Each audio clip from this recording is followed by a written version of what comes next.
សួស្តីបងប្អូនទាំងអស់គ្នាយើងឃើញថាតម្លៃហាងឆេងមាននៅថ្ងៃសុក្រនេះបាទបានចុះមកនៅត្រឹម$613នៅក្នុង1 G នៅក្នុង1តម្លឹងចុះមកនៅត្រឹម$6,137បាទឬក៏1អោនស្មើនឹង$5,094នៅក្នុង1អោនបើយើងគិតជាຂະຫນាត់អន្តរជាតិបាទរីឯក្នុង1គីឡូមាសស្មើនឹង$163,673នៅក្នុង1គីឡូមាសបាទយើងក៏លេខមើលទៅយប់មិញនៅវេលាម៉ោង8ជាងបាទមាសគឺបានហូរចុះមកក្រោមនៅដល់តំបន់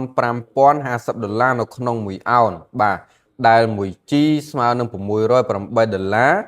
ទឬក៏1តម្លឹងស្មើនឹង$6,084ជាងបាទ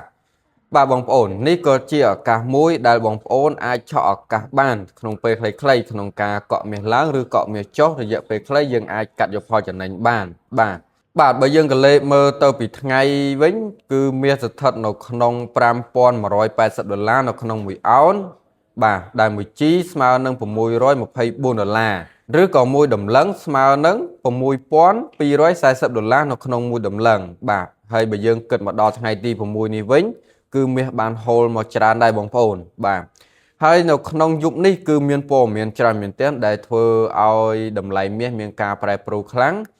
ហើយនឹងអាចចុះខ្លាំងហើយក៏នឹងអាចឡើងខ្លាំងដូចគ្នាបាទបើសិនជាបងប្អូនគាត់មិនទាន់មាន account គណនីកក់ហាងឆេងមាសទេបងប្អូនអាចធ្វើការបើកបានសម្រាប់ការត្រៀមទុកក្នុងការកក់មាសឡើងឬក៏កក់មាសចុះបន្ទាប់ដែលពីព័ត៌មានសំខាន់មួយដែលចេញនៅក្នុងយុគនេះរួចបាទហើយសម្រាប់បងប្អូនដែលគាត់មាន account គណនីកក់ហាងឆេងមាសស្រាប់បងប្អូនអាចធ្វើការរងចាំព័ត៌មានចេញមកបានហើយបងប្អូនអាចធ្វើការកក់ឡើងឬកក់ចុះបានដោយសារបច្ចុប្បន្ននេះយើងឃើញថាមាសពុំសូវដើរខ្លាំងប្រមាណទេបាទតើតើមានព័ត៌មានធំណាមួយចេញមក support ឲ្យតម្លៃមាសឡើងខ្លាំងឬចុះខ្លាំងបានមាសអាចធ្វើការចុះឬឡើងខ្លាំងតាមព័ត៌មានដែរបាទសម្រាប់ព័ត៌មានសំខាន់ចេញនៅក្នុងយុគនេះគឺខ្ញុំនឹងអាប់ដេតជូនបងប្អូនបន្ថែមនៅក្នុងថ្ងៃនេះដើម្បីឲ្យបងប្អូនធ្វើការត្រៀមកក់មាសឡើងឬកក់មាសចុះបាទបន្ទាប់ពីព័ត៌មានចេញមក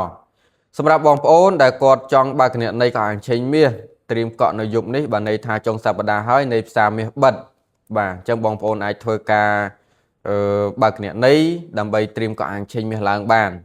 បាទបងប្អូនអាចតាក់ទងមកកាន់ខ្ញុំបានសម្រាប់ការបើកគណនីគឺខ្ញុំបើកជូនបងប្អូនដោយគិតថ្លៃទេហើយសម្រាប់ការបង្រៀនកក់ហាងឆេងមាសតាមយកពន្ធនាគារនៅលើទូរស័ព្ទដៃក៏បង្រៀនជូនបងប្អូនដោយគិតថ្លៃដែរបាទបើសិនជាបងប្អូននៅតាមបណ្ដាខេត្តបងប្អូនអាចរៀនតាមអនឡាញបានសម្រាប់បងប្អូននៅភ្នំពេញបងប្អូនអាចមកជួបខ្ញុំរៀនជាមួយខ្ញុំនៅនឹងក្រុមហ៊ុនផ្ទាល់បានបាទហើយបើសិនជាបងប្អូនមិនមានពេលមកជួបខ្ញុំទេមិនថាទាំងនៅខេត្តក្តីឬនៅភ្នំពេញក្តីបងប្អូនអាចធ្វើការរៀនតាមអនឡាញបាននៅពេលដែលបងប្អូនឆ្ងល់បងប្អូនអាចខលជាវីដេអូសួរខ្ញុំបានឬក៏បងប្អូនអាចឆាតស៊ូជាសំឡេងបានបាទហើយសម្រាប់ការតាក់ទងមកខ្ញុំនឹងមាន QR code Telegram ដែលខ្ញុំដាក់នៅលើវីដេអូនេះនិងខ្ញុំភ្ជាប់ជាមួយ link Telegram ដែលខ្ញុំដាក់នៅលើ caption នៅខាងលើនេះដែរបាទហើយមួយទៀតនឹងលេខទូរស័ព្ទដែលខ្ញុំដាក់ឲ្យបងប្អូនសម្រាប់តាក់ទងមកកាន់ខ្ញុំផ្ទាល់បានដូចគ្នាបាទសូមអរគុណ